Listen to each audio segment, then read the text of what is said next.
Crazy Russian did, and what I want to know is what is the point of hiccups? It's interesting. I find hiccups annoying. What is the physiological point of hiccups? People hiccup everywhere in every country. In Russian, they're called ikota, ikать. It sounds a lot like hiccup. So I've got a bad case of hiccups.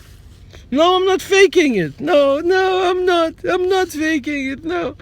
Okay, maybe a little bit, but hiccups, what's the point of hiccups? Don't know. What's the point of yawning? Also don't know. You yawn and hiccup, the strange things we do with our mouths.